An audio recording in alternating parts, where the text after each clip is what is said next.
L'essentiel, c'est que ceux qui sont là ont manifesté le désir, en tout cas la curiosité, d'être parmi nous, n'est-ce pas?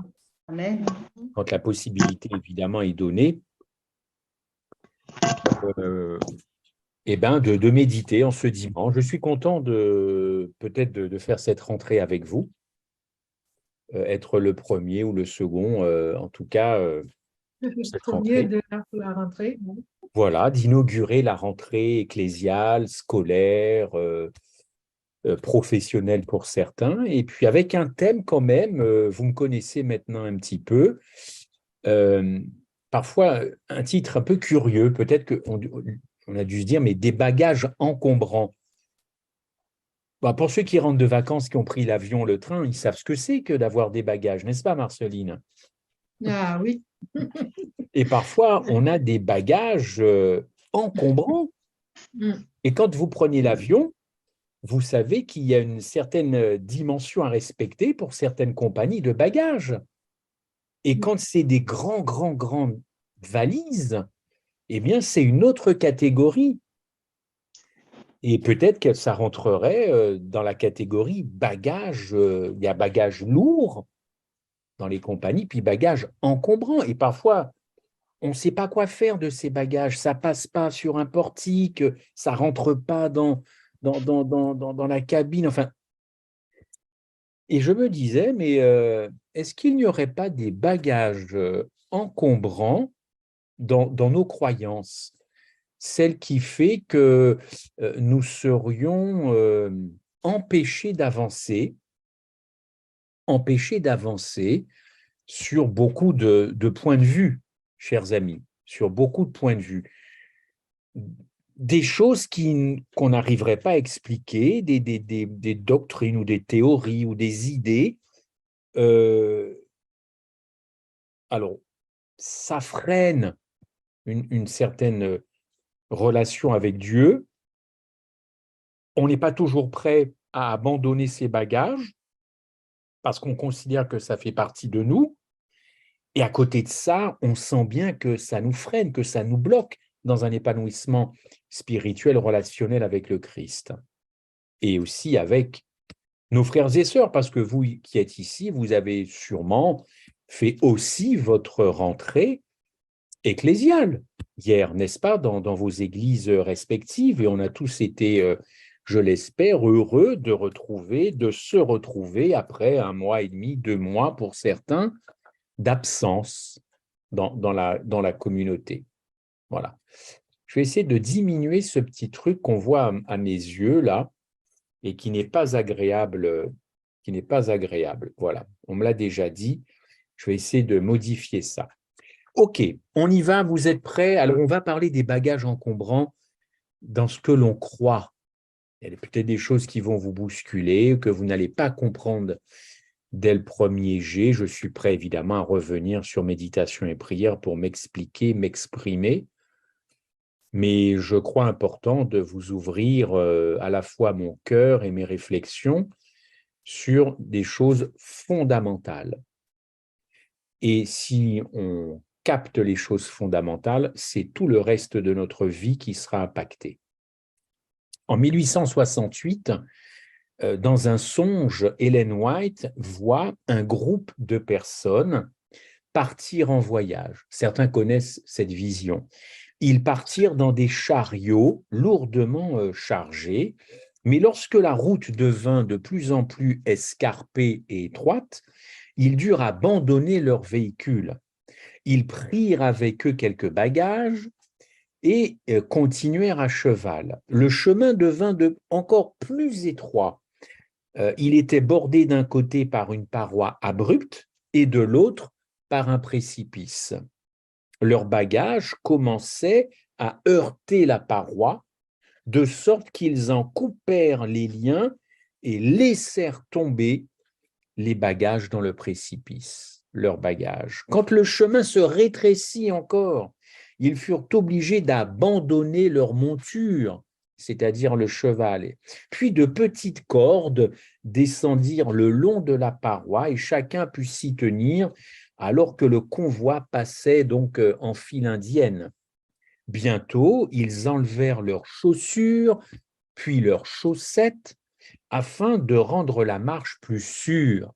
Imaginez, plus ils avançaient, plus ils dépendaient des cordes pour éviter de tomber, et plus, en conséquence, la taille des cordes augmentait. Certains abandonnaient le convoi et retournaient en arrière. Finalement, le sentier s'arrêta au bord d'un large gouffre. Alors, leurs pieds durent perdre tout contact avec le sol et, se tenant seulement par les mains, ils traversèrent le gouffre suspendus à la corde. Vous retrouverez cette vision dans Témoignages pour l'Église, volume 2, au chapitre 73. Cette vision illustre le besoin, selon moi, d'une dépendance croissante envers Dieu et d'une indépendance croissante envers les soutiens terrestres. Les cordes de la foi doivent se renforcer constamment. Certaines théories auxquelles nous tenons, est-ce qu'elles pourraient être, c'est une question que je pose ce soir, des bagages encombrants, des bagages superflus qui nous entraînent à dépendre davantage de nous-mêmes que du Christ? Nous, on connaît l'Église, on sait que l'Église a une mission, n'est-ce pas? Annoncer l'Évangile. On peut définir l'Évangile et on doit définir l'Évangile comme le travail accompli par Jésus-Christ, n'est-ce pas, pour devenir notre substitut, notre représentant. 2 points, sa vie, sa mort, son ascension, son intronisation en notre faveur, c'est ça l'Évangile. Une personne et son œuvre. L'Évangile, c'est le fondement de ce fameux message des 3 anges, évidemment, que vous constituez. Et j'ai retrouvé un certain nombre de citations d'Ellen White, quand même, qui a toujours bien précisé les choses, parce que voici ce qu'elle a déclaré à des adventistes qui trouvaient qu'elle prêchait trop la justification par la foi. Je n'étais pas là à cette époque, mais ils ont dû lui dire, écoutez, Sir White, il y a quand même beaucoup d'autres sujets à traiter, vous revenez tout le temps avec la justice par la foi, la justice du Christ, la justification par la foi. Voici ce qu'elle a répondu.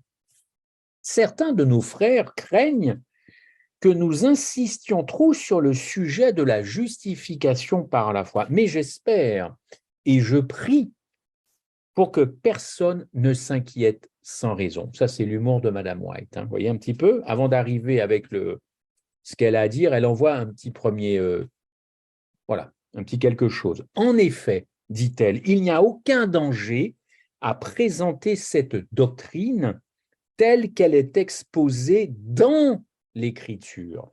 Dans l'Écriture. Si on n'avait pas négligé dans le passé d'instruire correctement le peuple de Dieu, dit-elle, il ne serait pas nécessaire maintenant, nous sommes en 1890, d'attirer une attention particulière sur ce sujet.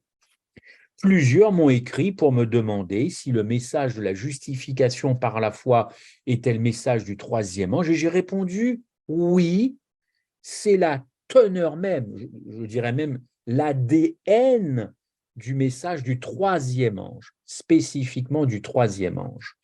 Elle poursuit, la justice imputée de Jésus est le point qui a été présenté à mon esprit, dit-elle, pendant des années.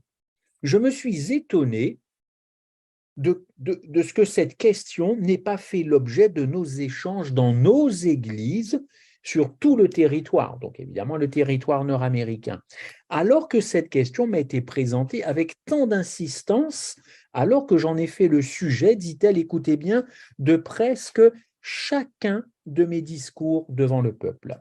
Ça, c'est une lettre qu'elle a écrite en 1890. Elle poursuit, Élevez Jésus, vous qui enseignez le peuple, élevez Jésus dans vos prédications, dans les chants et dans les prières, que toutes vos facultés soient mobilisées pour diriger les personnes qui sont dans la confusion, et vous en connaissez sûrement, vous qui êtes sur cette plateforme. D'ailleurs, peut-être que vous êtes dans cette confusion, et par la grâce de Dieu, nous essaierons de lever cette confusion. Que le Saint-Esprit soit loué pour faire ce travail. Que toutes vos facultés soient mobilisées pour diriger les personnes confuses, égarées, perdues. Vers qui, dit Madame White? Vers l'agneau qui ôte le péché du monde. Invitez-les à regarder le Christ. Ça, on est en 1892. Elle poursuit que la science du salut soit le leitmotiv de chaque sermon, le refrain de chaque louange, que ce sujet jaillisse au cours de chaque prière, que rien ne soit introduit dans la prédication dans le but, et là j'aime bien ça, dans le but de compléter Jésus-Christ, qui est sagesse et puissance de Dieu. Retenez bien ce court passage, hein. N'ajoutez rien dans vos prédications, vos méditations, de choses qui viendraient compléter Jésus-Christ. Vous voyez qu'est-ce qui se cache derrière ça? Elle poursuit, c'est une idée précieuse que la justice de Jésus-Christ nous est imputée, non grâce à un mérite quelconque de notre part, mais comme un don gratuit. L'ennemi de Dieu et de l'homme ne veut pas que cette vérité, la justification par la foi, soit clairement présentée, car il sait que si le peuple reçoit cette vérité, le pouvoir de Satan sera brisé. Ça, c'est quand même très, très fort. Très, très fort. Briser le pouvoir de Satan sur un sujet, à l'heure actuelle, toujours autant mal compris, ou mal expliqué, ou mal vécu, ou mal enseigné. Si nous possédions l'esprit et la puissance du message du troisième ange, on présenterait la loi et l'évangile ensemble. Ça, c'est pas mal, ça. C'est nous les adventistes. Nous présenterions la loi et l'évangile mariés ensemble, car ils sont inséparables. Ça, elle l'a écrit en 1889. Alors moi, je vous pose ces questions, hein, tout simplement, à l'issue de quelques citations d'Ellen White. Est-ce que tous nos enseignements sont en accord avec cet évangile? Est-ce que toutes nos prédications nous focalisent sur la croix, ou alors elles nous focalisent sur autre chose que la croix? Ellen White nous exhorte à ne rien introduire dans nos prédications dans le but, je vous le disais tout à l'heure, de compléter le message de Jésus-Christ, Christ crucifié, Christ ressuscité. C'est ça le fondement de l'Évangile. C'est ça le fondement, n'est-ce pas? Ou alors considérer que nos prédications, nos enseignements sont bâtis plutôt sur des fondements terrestres. Chers amis, que nous acceptions d'examiner cette question ou non, peut-être que certains ici, ça ne les intéresse absolument pas de creuser. Le problème, c'est que ça fera toute la différence à la fin des temps, pour ceux qui parlent beaucoup de la fin des temps. Eh bien justement, ça fera la différence à la fin des temps. D'ailleurs, le monde chrétien nous observe, vous le savez très bien, et il nous observe, sans peut-être même qu'on s'en aperçoive, avec une attention croissante. Est-ce que nos croyances pourront résister à leur examen? Et je pense qu'il est temps, vous le savez, pour ceux qui me connaissent, de savoir, comme le dit Ellen White, ce que nous croyons et en quoi nous croyons. En tout cas, Madame White nous avertit, s'il n'y a pas de controverse ou de débat parmi le peuple de Dieu, ça ne prouve pas que les croyants sont fidèles à une sainte doctrine, une saine doctrine. Elle dit qu'il y a des raisons de craindre que le peuple de Dieu ne soit pas en mesure de discerner clairement la vérité. Autrement dit, chers amis, l'absence de débat, ou voire l'absence peut-être de dispute, mais on n'est pas là pour se disputer, ce n'est pas forcément bon signe. Elle n'est pas en train d'appeler à la déchirure, au schisme et tout ça, mais quand il n'y a pas de débat, ce n'est pas forcément, encore une fois, bon signe. Elle dit dans Témoignages pour l'Église, volume 5, à la page 707, « L'Évangile éternel ne suscite aucune nouvelle interrogation, quand aucune divergence d'opinion n'apparaît qui pousse les individus à sonder la Bible par eux-mêmes, afin de s'assurer qu'ils sont dans le vrai, alors beaucoup, aujourd'hui comme autrefois, s'accrochent à une tradition et à un culte, et c'est moi qui rajoute, et à un rituel, au fond sans savoir pourquoi.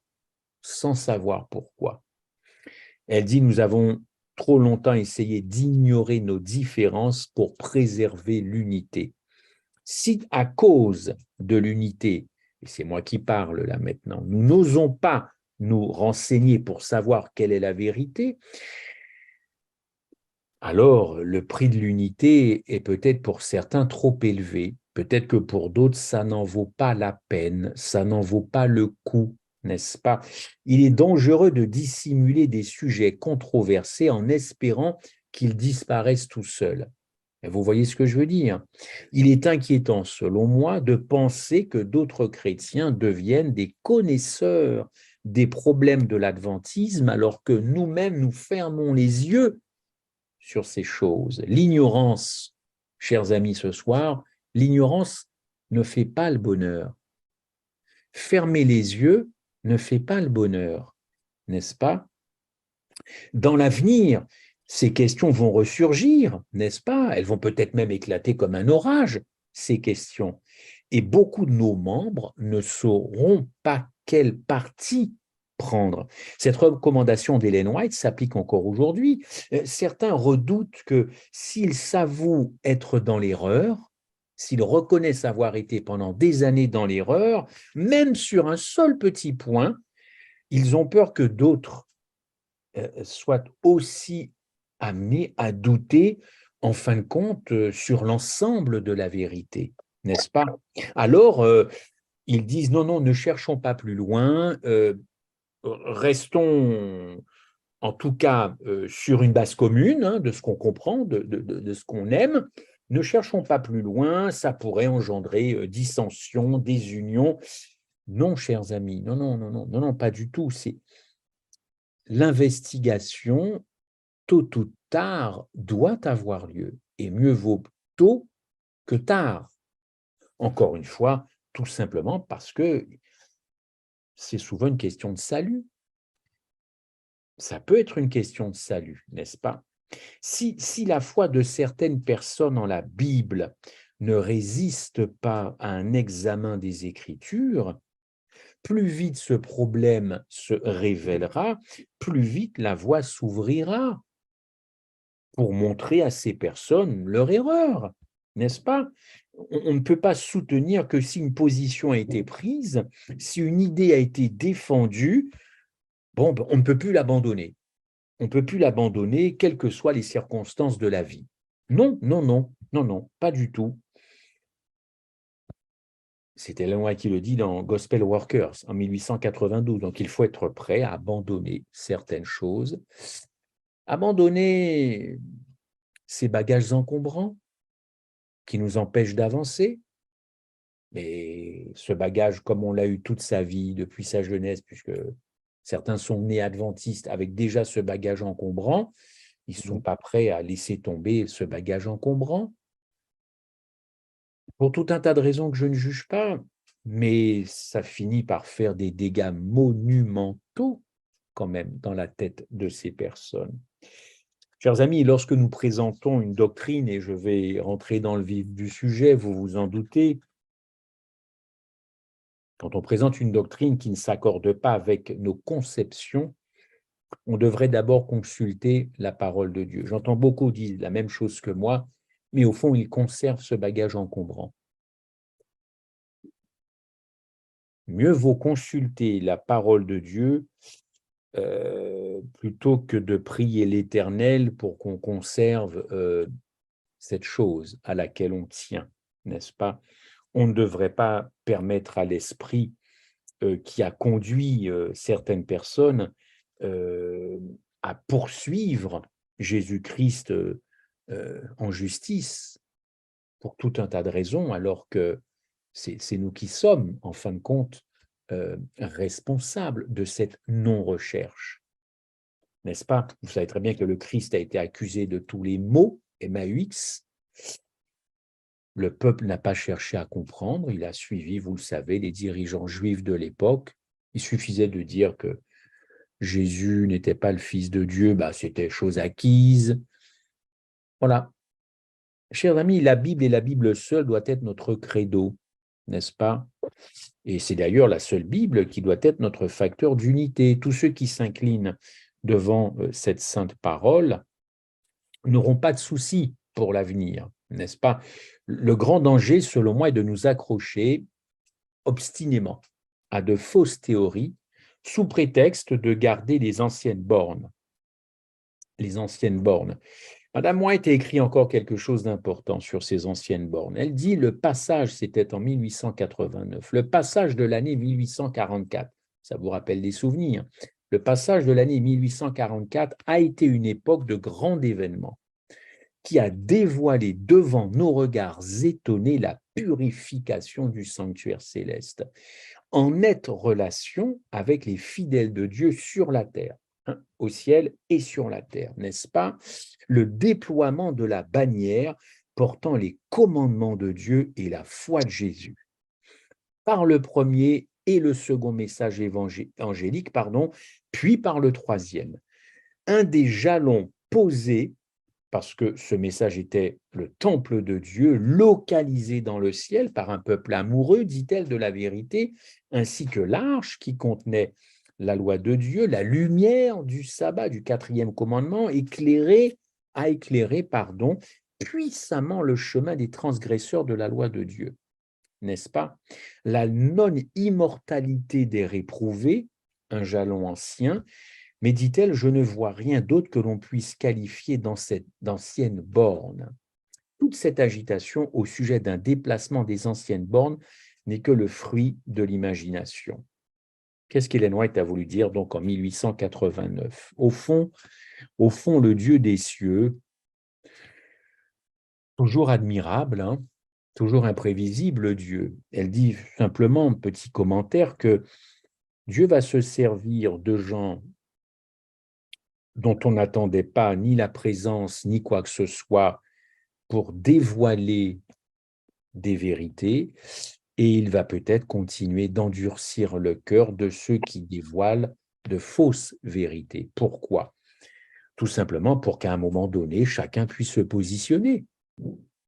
Chacun pourra évidemment se positionner, dit-elle, s'il y a des dirigeants ou des enseignants, vous savez, on peut très bien être un enseignant sans être un dirigeant, n'est-ce pas? Si des dirigeants, dit-elle, n'ouvrent pas les yeux pour comprendre qu'ils ont mal interprété et mal appliqué les Écritures, qu'ils ont élaboré des théories erronées, tout en les appelant des doctrines fondamentales, Dieu choisira d'autres personnes pour contrecarrer tout cela. Mais toujours dans l'amour agapé, toujours calmement dans l'amour agapé, le respect et la pédagogie, évidemment. Alors, dit-elle, en 1896, même les adventistes du 7e jour, peuvent être en danger de ne pas cultiver cet amour de la vérité et de ne pas laisser tomber les bagages encombrants sous prétexte de conserver, les anciennes bornes. Prenons-en une, n'est-ce pas? La justice par la foi. La justice par la foi. La justice par la foi, c'est la première doctrine qu'il nous faut reconsidérer, car pourquoi elle fonde toutes les autres doctrines. C'est clair. Si on est dans le vague à propos de la justification par la foi, que je vais aussi appeler la justice par la foi, vous l'avez compris. Si vous êtes dans le vague, à ce propos, l'ensemble de notre message va perdre sa force.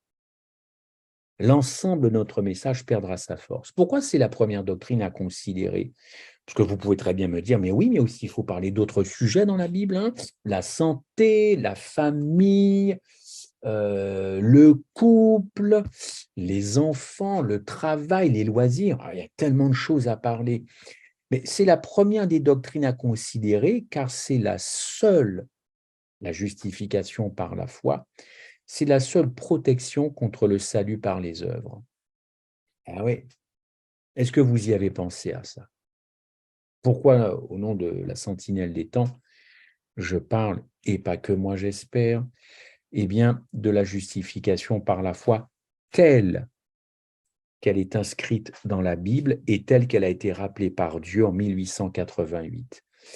Ben parce qu'encore une fois, c'est la seule protection contre mon envie, n'est-ce pas, de faire ou d'organiser ou de compléter l'œuvre du Christ par mes propres œuvres, n'est-ce pas?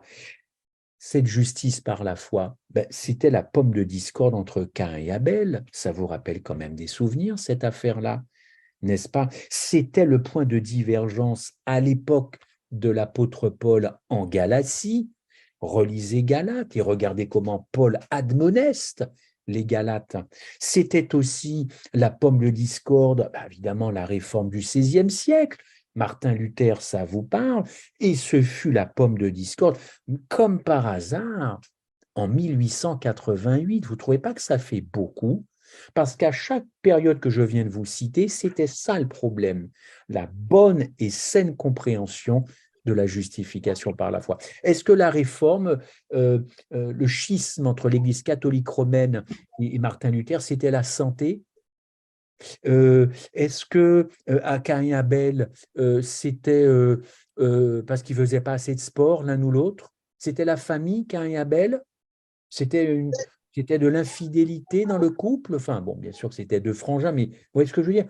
Non, non, tout ce que je vous ai cité là, c'était pas autre chose que ce que Christ a fait à la croix. Évidemment, il faut gratter derrière ces histoires pour savoir, évidemment. Écoutez, c'est la source principale d'une forme de désaccord entre nous, d'ailleurs, adventistes aujourd'hui. La justice par la foi a fait beaucoup parler d'elle, sujet de nombreuses prédications, certes, de plusieurs livres, bien sûr, mais au fond, notre idée de base de la justice par la foi, est-ce qu'elle ne serait pas erronée et est-ce qu'on n'a pas dépensé beaucoup d'énergie à défendre quelque chose qui pourrait éventuellement s'apparenter à un bagage encombrant? Autrement dit, une mauvaise compréhension de ce qu'est la justice de Jésus-Christ. Je m'explique. OK, on a posé la question à un grand théologien adventiste qui n'est plus de ce monde, Robert Pearson. D'ailleurs, je crois qu'il était ancien président de la Conférence générale. On lui a posé la question, frère, qu'est-ce que la justice par la foi? Il a répondu dans l'organe que aux États-Unis on connaît bien, le fameux magazine Ministry, en 1977. Et voici ce qu'il dit, ça a d'ailleurs été repris un peu partout. Il est ainsi clair que l'Église adventiste du 7e jour reconnaît deux phases ou étapes dans l'expérience de la justification par la foi. L'une, c'est une expérience instantanée, boum, au baptême, vous êtes justifié. OK? La seconde phase, la seconde expérience, ça, c'est l'expérience, comme on dit, de toute la vie chrétienne. Vous voyez ce que je veux dire? C'est l'expérience de toute une vie. Hein. La sanctification, c'est l'expérience de toute une vie. OK.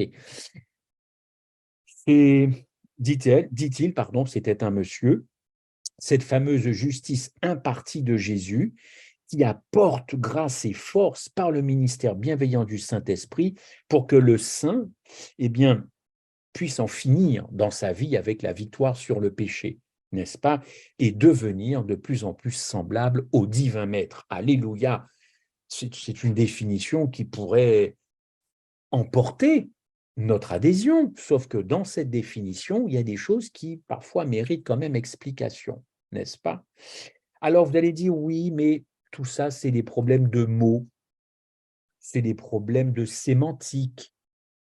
Donc on ne va pas essayer de creuser l'affaire. Ce n'est pas sémantique, chers amis. Il ne faut pas minimiser le problème en disant que c'est simplement un problème de vocabulaire, n'est-ce pas? Et qu'on pourrait, à cause de ce problème vocabulaire, comme ça, parler pendant des heures et des heures. Non, non, non, non. Alors, si ce n'est pas un problème de vocabulaire, ok, de sémantique, c'est un problème de quoi? Poursuivons. Quel est, en fin de compte, alors évidemment, Pearson a dit ça, et je repose cette question, éventuellement pour ceux qui viendraient nous rejoindre, au fond, quelle est notre définition de la justice par la foi ou de la justification par la foi? Alors, on a effectivement quelques définitions qui sont là dans nos écrits, dans nos livres. On a surtout une première définition qui vient d'une grande rencontre de pasteurs en 1976 aux États-Unis à Palmdale. Ils se sont tous réunis pour parler de ce sujet-là, parce que ça continuait de faire débat. 1976, ils se réunissent, et puis c'était en avril, pour information, puis il y a une autre définition qui venait plutôt expliquer la première en 76, 5 mois après. Voyons voir un petit peu, creusons, essayons de comprendre qu'est-ce que les frères avaient dans la tête pour voir si c'était un bagage encombrant ou pas. OK? Les adventistes du 7e jour ont souvent employé l'expression justice par la foi dans un contexte théologique. Je résume un peu ces deux définitions, Palmdale en 76, qui rejoint un petit peu celle de Pearson. Donc, si je fais un petit résumé, quand on dit justice par la foi, eh bien, on inclut, grosso modo, la justification et la sanctification, n'est-ce pas? Et il y a eu un compte-rendu en 1976 d'un groupe de travail qui s'appelait Christ notre justice, et ça a été le résumé de ce que je viens de vous dire. En général, dans notre Église, on associe, quand on parle de justification par la foi, de la justification et de la sanctification, n'est-ce pas? Donc, c'est historique, c'est dans les textes, je n'invente rien, je n'ai pas tout lu, je n'ai pas cette prétention, je me suis fondé sur des documents qui sont officiels et qui ont donné cette définition. Bon, très bien, ok. Un autre théologien, Kenneth Wood, en 1976, voici ce qu'il a déclaré: cela revient à dire que nous, les adventistes, nous définissons la justification par la foi comme étant à la fois la justice par laquelle nous sommes justifiés grâce à Jésus-Christ et la justice laquelle nous sommes sanctifiés. Voyez, donc nous sommes représentés la justice par la foi comme étant, on va dire, une rubrique générale avec deux sous-parties, divisée en deux sous-parties: la justification, la sanctification. Très bien. OK. Très bien, très bien. Moi, je pose juste une question. Est-ce que c'est une définition qui est correcte? Est-ce que c'est biblique? Est-ce que c'est correct? En tout cas, dans ce que j'ai pu recueillir, est-ce que tout ça, c'est tout à fait correct? Parce que si on s'en tient, par exemple, au principe protestant de la Bible comme seule règle de foi, on pourrait reformuler ma question. Autrement dit, oui, je la reformule volontiers. Est-ce que la définition qu'on a l'habitude de lire, c'est biblique?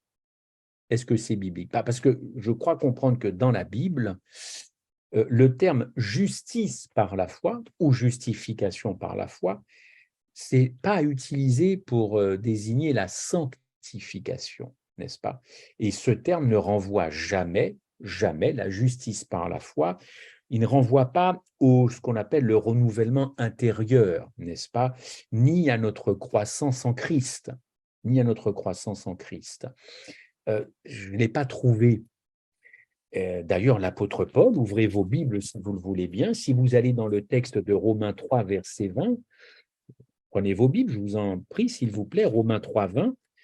Je vais lire ce court verset, Romains 3, verset 20. Romains 3, verset 20, je lis: alors, parce que personne ne sera justifié devant lui par les œuvres de la loi, car c'est la loi qui donne la connaissance du péché.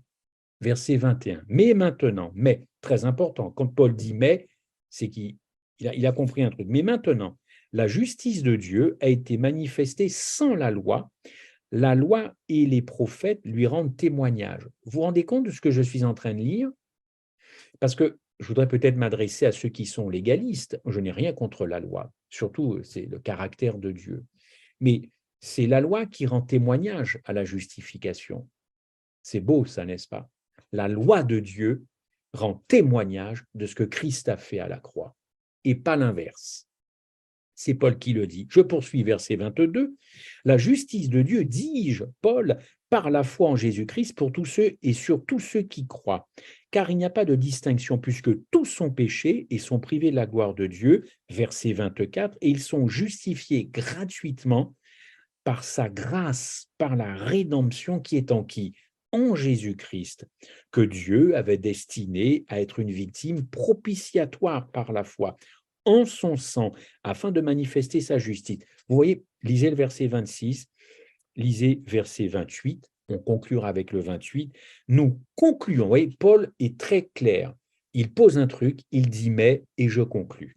Nous concluons donc que l'homme est justifié par la foi sans les œuvres de la loi.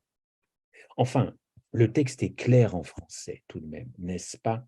Donc, si vous n'êtes pas convaincu par ce que dit Paul, allez dans Philippiens 3, 4, 9, il dit à peu près la même chose. De toutes les façons, dans la pensée de Paul, j'aime beaucoup ce Paul parce que s'il y a quelqu'un sur cette terre qui connaît la loi de Dieu, c'est l'apôtre Paul, n'est-ce pas? Et quand vous connaissez l'histoire de Paul, d'où il vient et ce qu'il est devenu, c'est pas quelqu'un qui badinait avec la loi. Il ne badinait pas avec la loi, n'est-ce pas? Et regardez le travail du Saint-Esprit dans le cœur de cet homme. Et regardez après qui est devenu Paul? A-t-il renié la loi? Pas du tout. Mais il a beaucoup parlé de la loi et surtout après de la grâce, n'est-ce pas? La Bible réserve ce terme pour parler de la justification par la foi.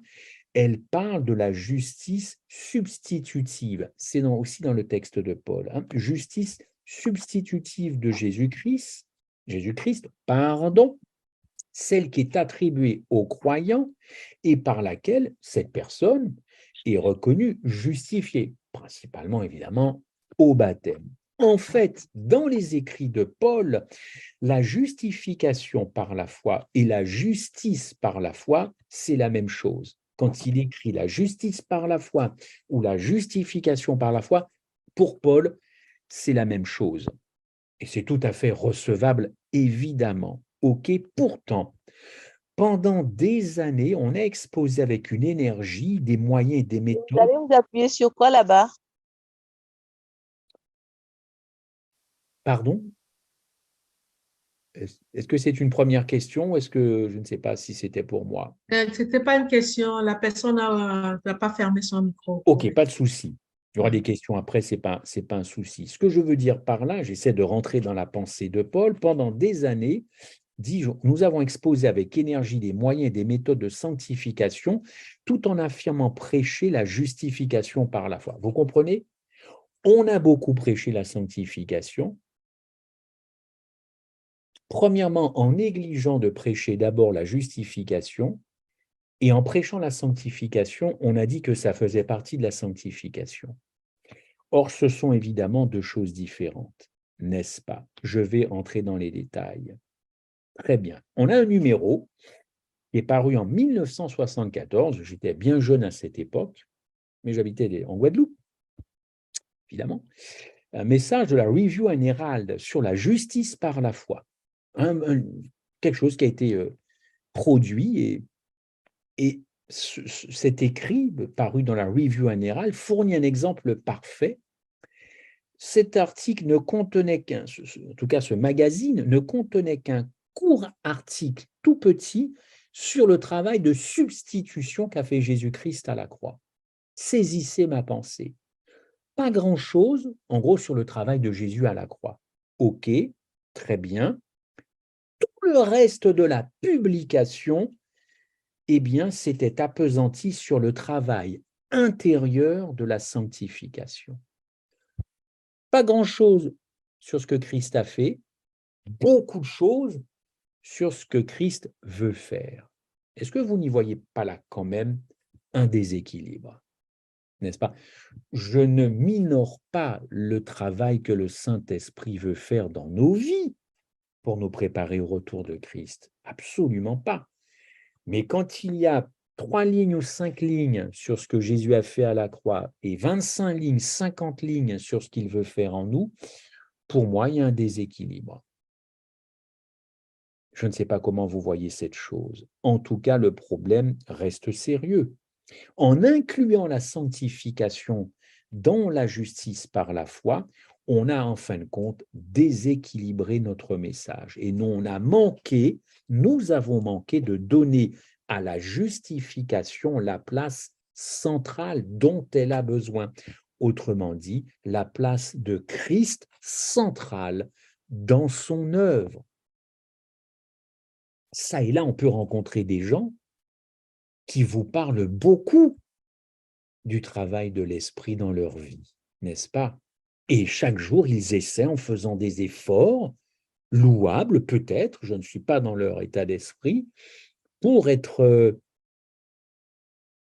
à défaut parfait, au mieux dans la lignée de Jésus-Christ, dans la volonté de Jésus-Christ. Et ils vont vous dire les efforts qu'ils font, ce qu'ils ne font plus. Enfin, on sent quand même qu'il y a une bonne volonté, n'est-ce pas? Mais j'entends peu finalement parler d'abord de ce que le Christ a fait pour eux avant d'entendre ce que le Christ veut faire en eux. Tout est une question d'équilibre. Mais vous savez, ça change grandement les choses, surtout dans la piété pratique. La piété pratique. On a manqué effectivement de donner cette place centrale. Je continue. Au lieu de magnifier, je dis bien, de magnifier les actes héroïques accomplis par Dieu le Père en Jésus-Christ, nous avons mis l'accent sur le travail de Dieu à l'intérieur de nous-mêmes, de nos cœurs et de nos vies. En faisant cela, on s'est beaucoup plus rapproché du catholicisme que du protestantisme, n'est-ce pas? Définir la justice par la foi comme étant à la fois la justification et la sanctification, bien sûr que ça a des conséquences théologiques. Quelles conséquences théologiques? Eh bien, dans la Bible, la justice par la foi est présentée comme le fondement de mon salut. Ah ouais, mais alors, est-ce que ça pourrait expliquer, je parle comme si j'étais à votre place, est-ce que ça pourrait expliquer tous les gens dans nos vies que nous avons croisés qui ne sont pas sûrs de leur salut? Ou tous les gens qui pensent qu'il y a encore des choses à faire pour être sauvés? Est-ce qu'on n'en a pas rencontré des gens comme ça? Tiens. En tout cas, moi, j'en ai rencontré. Vous savez, ce discours presque sauvé, totalement perdu. Ouh là là, mais c'est une très mauvaise soirée ce soir qui arrive, hein, ou le restant de ma vie. Presque sauvé, totalement perdu. Oh, c'est ça la bonne nouvelle de l'Évangile. Aïe, aïe, aïe, aïe, aïe. Ben voilà l'exemple de choses qui déstabilisent un croyant, qui va le propulser dans la dépression spirituelle, totalement déprimé, au nom du respect de l'Évangile, au nom de tout un tas de choses, vous poussez les gens dans une déprime, dans une frustration, presque sauvés, totalement perdus. Oui, chers amis, si nous incluons la sanctification dans la justice par la foi, alors il faut conclure, il faut être honnête, hein, je peux me tromper, mais ce que je dis là, je suis cohérent. Si vous incluez la sanctification dans la justification, alors il faut conclure que votre acceptation devant Dieu, écoutez-moi bien, votre acceptation devant Dieu ne dépend pas seulement de ce que le Christ a fait pour vous à Golgotha, mais de ce que le Saint-Esprit veut faire en vous. Il faut être honnête, oui ou non? Cependant, faire dépendre, si peu que ce soit, notre acceptation par Dieu, faire dépendre ça du travail interne que la grâce veut faire dans le croyant, n'est-ce pas? Eh bien là, si vous pensez comme ça, vous vous rapprochez du catholicisme romain, n'est-ce pas? D'ailleurs, un grand penseur catholique, je vous donne son nom, vous pouvez faire des recherches, Jean Doja, Doja, D-A-U-J-A-T, Jean Doja. Ok, voici ce qu'il a déclaré. Et dites-moi si ça ne ressemble pas parfois à certaines de nos définitions à nous. Un auteur catholique de référence a écrit: l'homme pécheur, écoutez bien parce que c'est très subtil tout ça, n'est-ce pas? Très subtil. L'homme pécheur ne peut pas de lui-même être agréable à Dieu. Oui ou non? Il a raison. L'homme pécheur ne peut pas de lui-même être agréable à Dieu. Pour ce faire, pour qu'il soit agréable à Dieu, cet homme doit recevoir un don de Dieu qui le transforme intérieurement, qui le purifie, on aime bien parler de ça, hein, les adventistes, la purification, qui le sanctifie, on aime bien aussi, hein, nous les adventistes, parler de sanctification, en le parant, donc du verbe parer, en le parant de qualité, et au final, pourquoi faire? Cet auteur le dit, qui le rende plaisant pour le Créateur. Jean Doja en 1959. Écoutez, moi je suis frappé par la similitude entre cette déclaration et celle qui suit dans notre commentaire biblique adventiste de 1000 quoi? Non, le commentaire volume 6, page 977, c'était le commentaire de Galates 5 qui dit que le don de la justice est communiqué aux hommes par l'entremise du Saint-Esprit.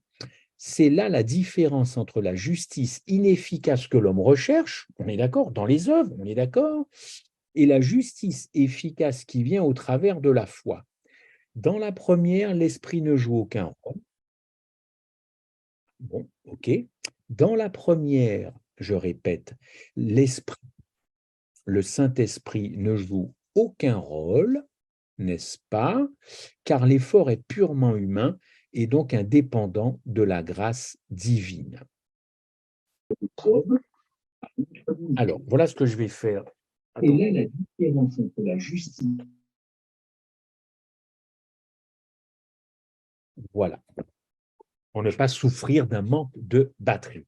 Jean Doja, 1959, cet homme dit très clairement, excusez-moi, que pour être agréable et accepté, ben moi j'en conclus finalement avec ma petite tête et mon petit cerveau que ce que Christ a fait pour la race humaine ne rend pas suffisamment acceptable à ses yeux la race humaine.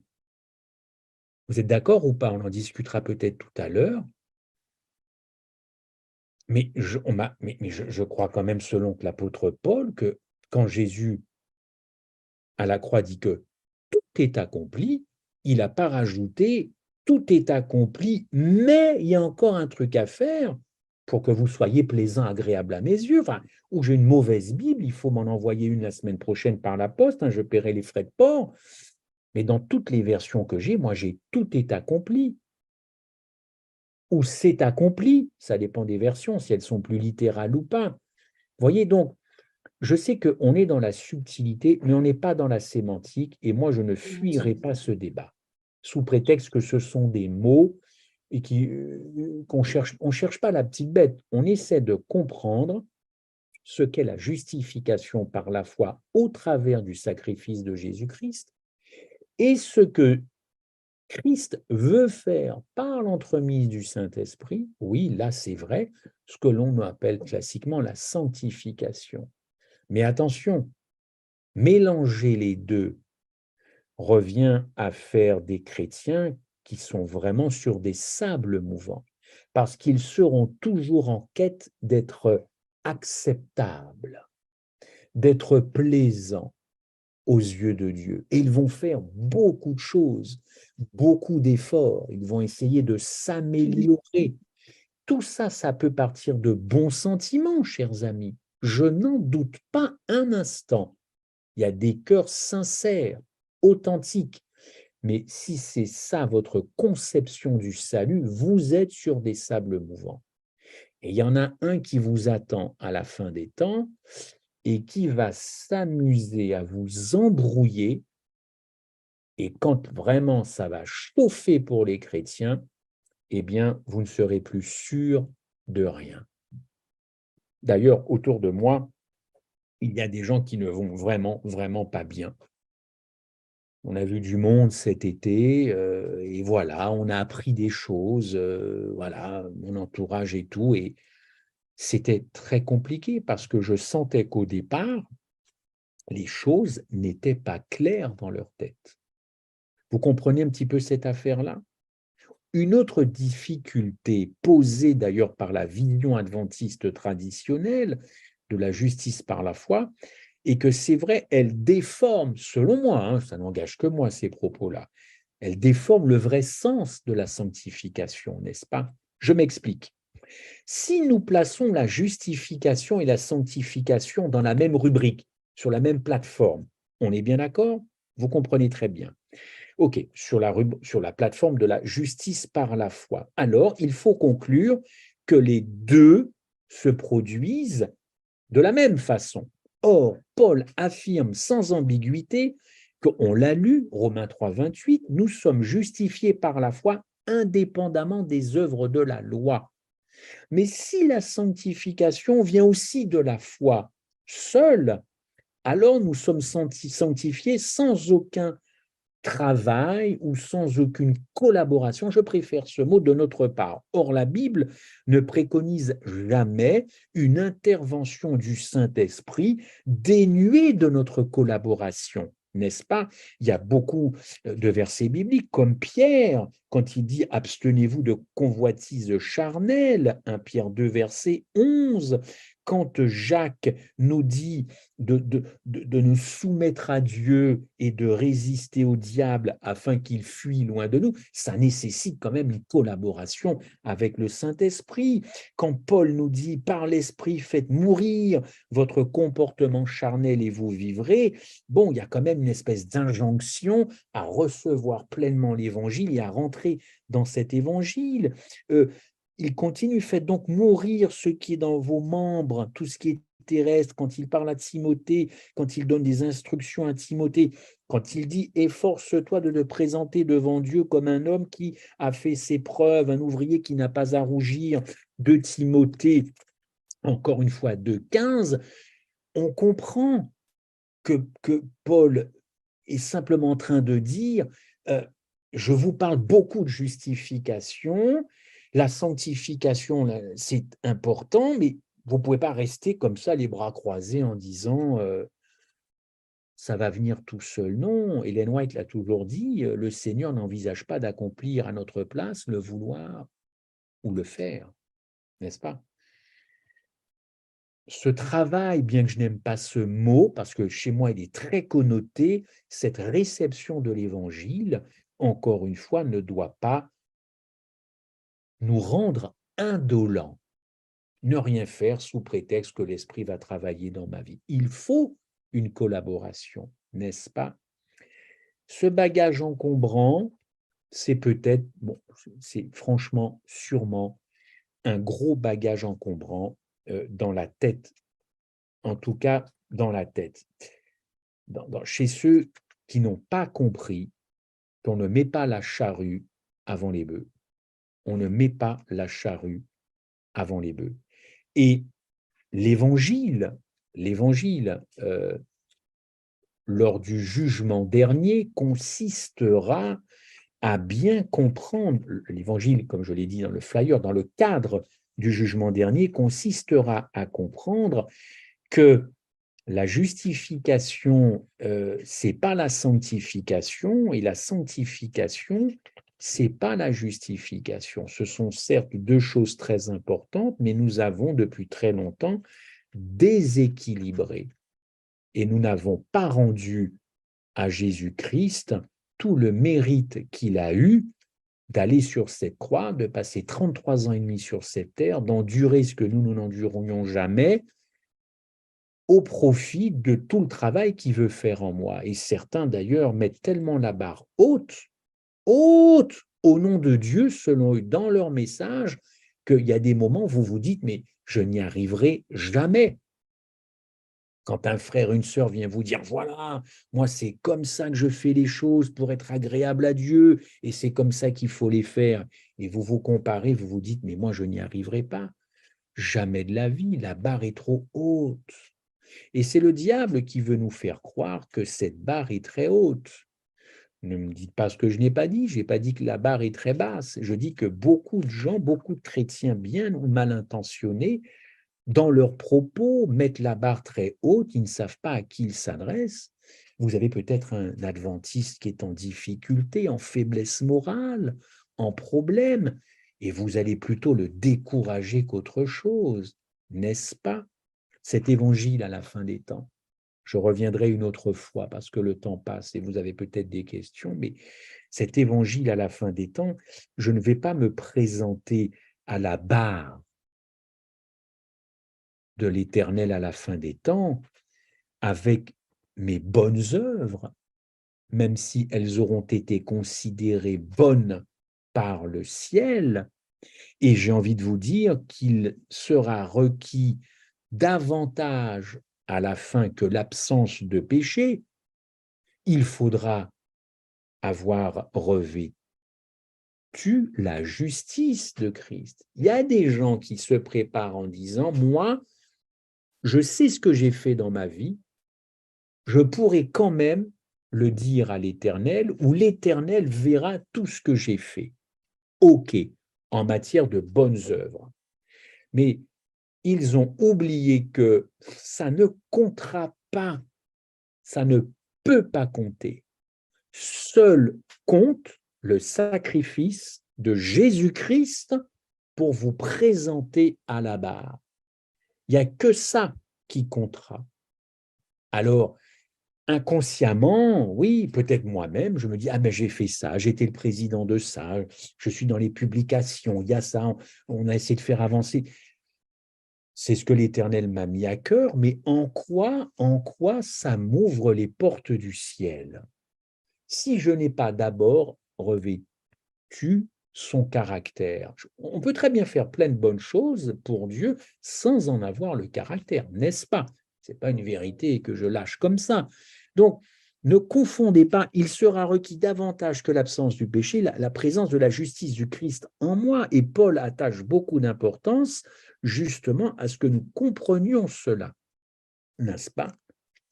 Et pour terminer, qu'est-ce que la justification par la foi? Premièrement, ce n'est pas ma sanctification, je pense que vous l'avez compris.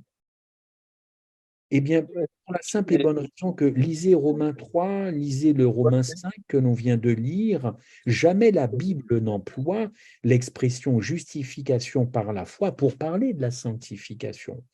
Deuxièmement, la justification par la foi, cette justice n'est pas quelque chose qu'on réalise, car Paul démontre qu'elle nous est imputée indépendamment de ce que je fais.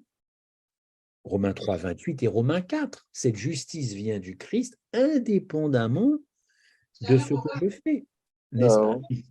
Et c'est Christ qui reconnaît que ce qu'il a, enfin, que ce qu'il a fait au nom du Père, envoyé par le Père, évidemment, et c'est suffisamment, comment je pourrais dire ça? C'est suffisant pour justifier telle ou telle personne. Maintenant, ne me faites pas dire ce que je n'ai pas dit. Quand vous avez été justifiés, chers amis, s'il y a peut-être des adventistes ici, vous et moi, on en a fait quoi de notre justification? Autrement dit, qu'est-ce qu'on fait de ce que Christ a fait à la croix? Est-ce que c'est oublié? Est-ce que c'est réactualisé dans ma vie? Ça aussi. Je dirais même que cette justification, elle ne tombe pas dès que vous avez péché. Il y a un mauvais enseignement qui est parfois enseigné, parce que je vais être très caricatural.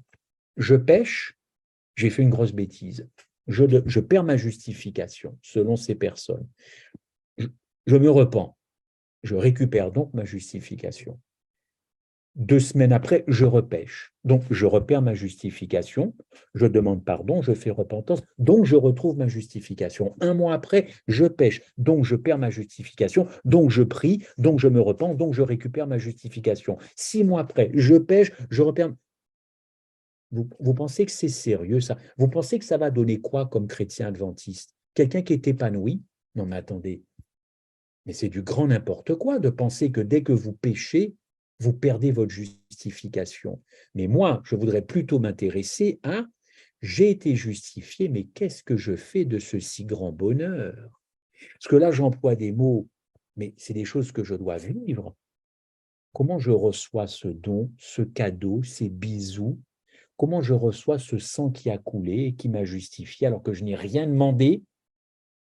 Cadeau, mon ami. Apprécies-tu ça? On parlera de sanctification après, dit Jésus, parce que j'ai bien l'intention de mettre à profit ce que j'ai fait pour toi à la croix. J'ai bien l'intention de travailler en toi et je vais demander au Saint-Esprit de le faire. Mais de grâce, ne confonds pas les deux. Ne confonds pas les deux. Mets plus l'accent sur ce que j'ai fait parce qu'après, si tu reçois ça comme des bisous, eh ben, je vais pouvoir rentrer. Le Saint-Esprit va pouvoir travailler en toi. Parce que je veux te préparer. Mon retour ne peut pas se faire comme ça. Il y a une préparation. Soyons équilibrés, chers amis. Soyons équilibrés. Troisièmement, je termine la justification. C'est pas non plus ma sainteté. Non, pas du tout, parce que j'ai été justifié alors même que j'étais un rebelle, alors même que je haïssais Dieu, alors même que j'étais un impie. Lisez Romains 4, verset 5. Et quatrièmement, la justification, c'est pas forcément visible comme ça. Non, c'est pas forcément visible, puisque ça relève de la foi, n'est-ce pas? Et la foi, ça consiste à croire en quelque chose qu'on ne voit pas. Hébreux 11, 1. Donc cette justification, elle ne correspond à rien de ce qui est à l'intérieur de moi. Alors où se trouve-t-elle cette justification? Eh bien, en Jésus-Christ, parce que c'est Jésus-Christ qui est l'objet de ma foi, qui est la nature de ma foi. Romains 3 et Philippiens 3, n'est-ce pas? Et c'est, pour terminer vraiment, c'est ça, c'est ce que Christ a fait qui va vous justifier lors du jugement. Nous pourrons nous présenter à la barre. Je parle pour l'instant que juste de présentation. J'arrive à la barre. De quel droit tu es à la barre, pourrait dire le Christ? Il ne dira pas, parce qu'il se retournera vers Dieu, il dira, cette personne est à la barre, parce que moi je suis passé à Golgotha, donc elle a le droit d'être présente, d'être à la barre. Et à partir de là, c'est autre chose qui va s'ouvrir, mais c'est sa justice qui va me qualifier lors du jugement. Et maintenant, alors oui, voyons voir de ce que nous avons fait de cette justice. Est-ce que nous l'avons appréciée? Est-ce que nous avons été aimables? Est-ce que nous avons rendu service? Avons-nous fait, parce que ça c'est notre grand défaut à nous adventistes, avons-nous fait preuve d'hospitalité, d'écoute, de pardon? C'est ça les fruits de la justification. C'est ça le fruit. C'est apporter du fruit ou pas. Où tu t'es dit, bon, je suis baptisé, je suis justifié, maintenant j'essaie de ne pas être un mauvais adventiste. Ça ne tiendra pas à la barre. Il ne suffit pas d'avoir été au temple le samedi ou d'avoir rendu sa dîme. Ça ne peut pas tenir à la barre. Ça ne tiendra pas. Vous serez là parce que Christ est mort à votre place, mais après, quand on va ouvrir les livres, il faut voir si tout ça, ça a apporté du fruit. Tu as été patient, tu as été tolérant, tu as été ferme, tu as aimé la vérité, tu as défendu cette vérité, non pas à coup de Bible sur la tête de la personne, en traitant tous les autres de mécréants, ou tu as plutôt prié, et peut-être tu as attendu 60 ans avant que la personne vienne te demander une étude biblique. Le fruit de cette justification, n'est-ce pas? Ne confondons pas, s'il vous plaît, les choses. J'arrêterai là. À propos de ces bagages encombrants, j'ai encore beaucoup de choses que je n'ai pas pu dire, je le dirai la prochaine fois, mais les bagages encombrants, notre culture, notre éducation, tout ce qu'on a pu nous dire et qu'on n'a pas vérifié, tout ce qu'on a pu nous dire et qu'on n'a pas étudié, c'est lourd, hein? C'est lourd.